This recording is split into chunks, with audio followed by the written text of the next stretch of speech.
Olá, família, sejam todos bem-vindos ao estudo diário das Escrituras. Essa semana nós estamos estudando sobre a restauração da igreja, a mensagem da semana, tá bom? Não esqueçam que já virou o ano agora, né? E que nós podemos pedir uma bênção, tá bom? Sempre quando vira o ano, nós podemos pedir uma bênção ao portador do sacerdócio.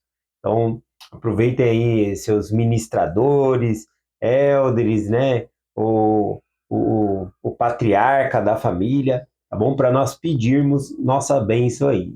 Todo ano eu peço também. Já liguei para o Vinícius aqui, né? No sábado ele chega e no domingo eu vou pedir a minha bênção. Já pedi pelo telefone, no domingo ele vai fazer e eu faço nele também. É como se fosse uma bênção para entrada de ano, né? No manual fala que nós devemos abençoar nossos filhos quando vão fazer uma prova, quando vão estudar fora. É uma bênção chamada de aconselhamento, uma bênção de conforto e aconselhamento, tá bom? Então, todo começo de ano é tradição, né? A gente vem e faz aqui na nossa casa e também incentivamos as pessoas na igreja a pedirem a bênção aí para o começo de ano, tá bom? Então, se você lembrar, busque a sua bênção, tá bom? Então, vamos lá. Hoje vamos estudar aqui, né, essa semana, aliás, sobre a restauração da igreja. E aqui no manual do Vem Segue, ele fala sobre a igreja de Jesus Cristo foi restaurada nesses últimos dias por meio do profeta Joseph Smith. E aí traz algumas escrituras do Novo Testamento, quando Cristo organizou a sua igreja, e também fala sobre doutrina e convênio. A intenção do manual aqui é nós fazermos uma comparação que a mesma organização que existia na igreja que Cristo organizou, existe na igreja de que Jesus Cristo restaurou hoje em dia por meio do profeta Joseph Smith, tá bom? Então vamos lá, as escrituras escolhidas aqui, fazer essas comparações. Aqui no manual pediu para ler Mateus capítulo 16, de 15 a 19, que nós já estudamos essa semana, né? Que fala que quando Jesus fala para Pedro, né? Eis que tu és Pedro, e sobre esta pedra edificaria a minha igreja. Então tem essa parte. E uma outra escritura aqui, mencionada, é Efésios capítulo 2, versículo 19 e o 20. Aqui quem está falando é o apóstolo Paulo, e ele diz o seguinte: Assim que já não sois estrangeiro nem forasteiro, mas concidadão dos santos e da família de Deus, edificados sobre o fundamento dos apóstolos e dos profetas, de que Jesus Cristo é a principal pedra de esquina. Então, aqui nessa escritura, o apóstolo Paulo, ele ensina que quando nós entramos para a igreja, a cidadania da igreja, né, nós se tornamos parte da família de Deus. Quando nós batizamos, nós somos concidadão dos santos, né? Entramos para a comunidade de Cristo. E então passamos a ser a família de Deus, tá bom? Então, é isso que se refere o batismo aqui que Paulo está falando. Também ele fala que aqueles que se batizam e fazem parte da igreja agora, eles são edificados, estamos sobre o alicerce dos apóstolos e dos profetas, né, de que Jesus é a principal pedra de esquina. É Cristo que dirige a sua igreja. E ele faz isso por meio de servos, né, que ele escolheu. Desde a antiguidade ele tem feito isso. E hoje também ele escolheu profetas e apóstolos. Então, assim como na antiguidade, Paulo está mencionando aqui a importância de ter apóstolos e profetas, tá bom? Edificados sobre a pedra que é Cristo.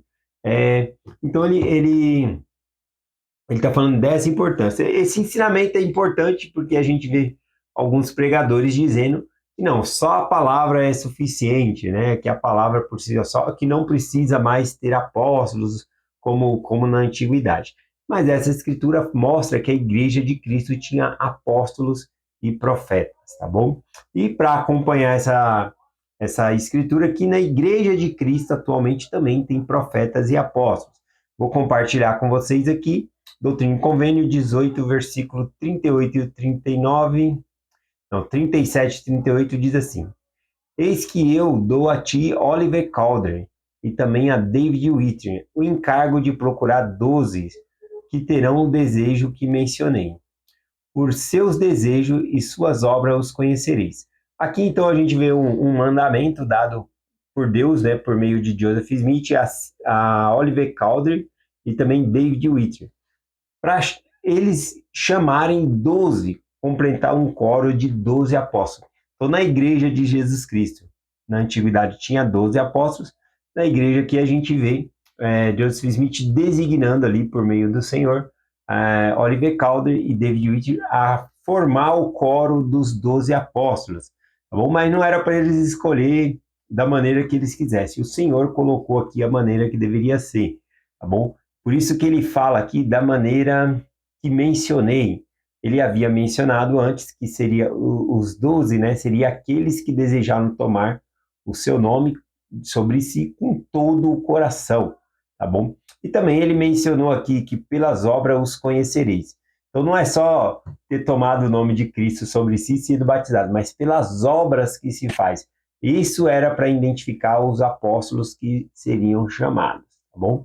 Então, veja que na nossa época também foram escolhidos apóstolos e profetas. Eu gosto também aqui em Doutrina e Convênios, seção 107, versículo 23 e o 24, falando, né, da responsabilidade dos 12 apóstolos e também da autoridade que eles possuem.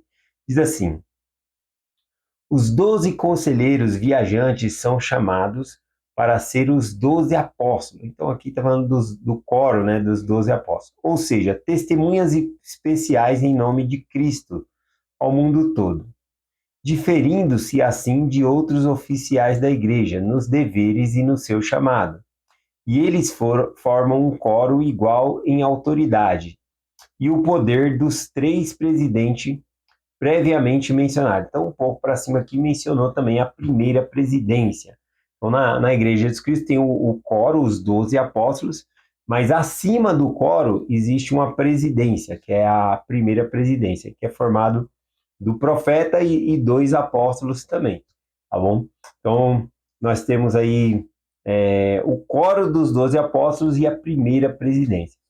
Tanto a primeira presidência como o coro dos 12 apóstolos, como mencionado nessa escritura, eles são iguais em autoridade. Todos eles têm a mesma autoridade, porém um é chamado ali para ser o presidente, ou seja, ter a primeira presidência para organizar o trabalho. O coro do 12 também, né, tem um presidente ali. Então, está falando que todos eles têm a autoridade igual. Né? Quando Joseph Smith ele morreu, Brigham Young, ele falou: nós temos a autoridade, todas as chaves e autoridades do sacerdócio. E aí então ele começa a organizar, né, as pessoas para vir para Salt Lake e continuar chamando profetas e apóstolos. Né? A igreja não finda com Joseph Smith. Bom, enfim, então essa escritura aqui mostra também que os apóstolos, né, e profetas, eles são também em nossa época aqui. Aqui na designação do Vem Segue-me também traz aqui Marcos capítulo 16, do 15 ao 18. E diz assim: e disse-lhes, ide por todo o mundo. Aqui era uma das funções, né, dos apóstolos aqui, ide por todo o mundo, pregar o evangelho a toda criatura. Quem crer e for batizado será salvo, mas quem não crer será condenado. Esses sinais seguirão os que crerem. Importante, né, que ele vai falar dos sinais que seguem os que creem. Então, esses sinais não é especificamente dos apóstolos. Quando ele está falando dos apóstolos, ele fala especificamente, mas ele fala dos que crerem, os que creram e foram batizados. Esses sinais seguem esses. Isso significa que todos os membros podem realizar essas coisas de acordo com a vontade de Deus, que são os que crerem aqui, ele diz. Esses sinais seguirão os que crerem. Em meu nome expulsarão demônios, falarão novas línguas, pegarão em serpentes, e se beberem alguma coisa mortífera, não lhe fará dano algum. E, e porão as mãos nos enfermos e os sararão. Então, isso aqui é Marcos capítulo 16, do versículo 15 ao versículo 18 aqui. Todas essas escrituras, esses sinais, a gente vê acontecendo aqui no Novo Testamento, tá bom? Exceto essa parte aqui de tomar um veneno, né? Não lhe fará dano algum, né?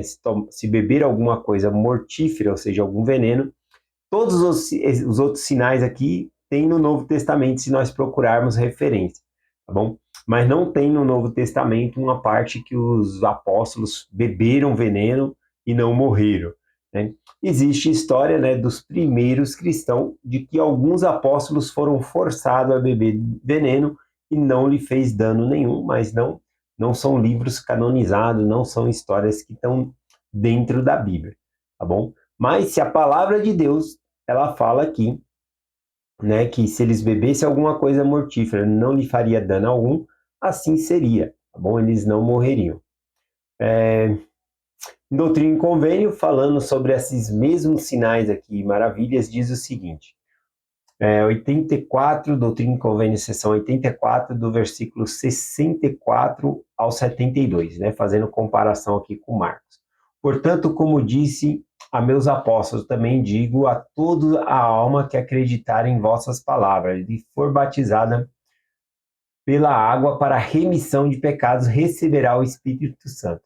E esses sinais seguirão os que creem.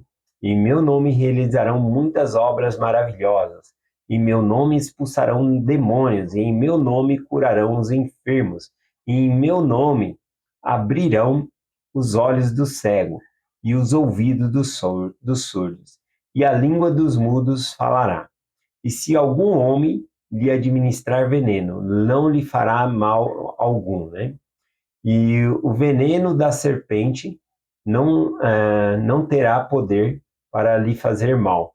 Esse versículo 72 aqui, falando que o veneno da serpente, né, não pode fazer mal, me fez lembrar de Atos, capítulo 28, quando o apóstolo Paulo, né, ele profetiza ali que o barco vai afundar, né, o navio que ele está, mas ele consegue resgatar ali, por meio da profecia, todos do barco, né? Eles vão parar numa ilha, então, e ali, então, naquele dia ruim ali, eles pegam um monte de graveto, começam a fazer a fogueira, e Paulo lança a mão, né? Começa a ajudar ali com a fogueira, ele pega um monte de lenha, assim, quando ele vai jogar no fogo, uma serpente estava entre aquelas lenhas e grudou na mão dele.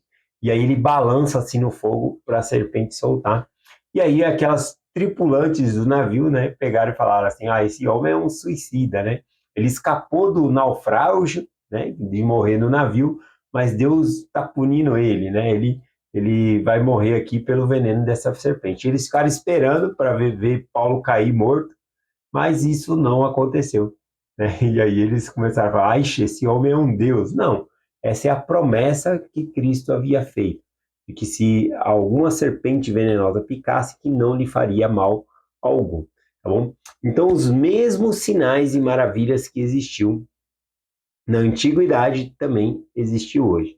E a mesma igreja organizada, a qual Cristo instituiu com apóstolos, também existe hoje em dia, com apóstolos e profetas, tá bom? Então é essa a mensagem que eu compartilho hoje com vocês, em nome de Jesus Cristo. Amém. Até amanhã.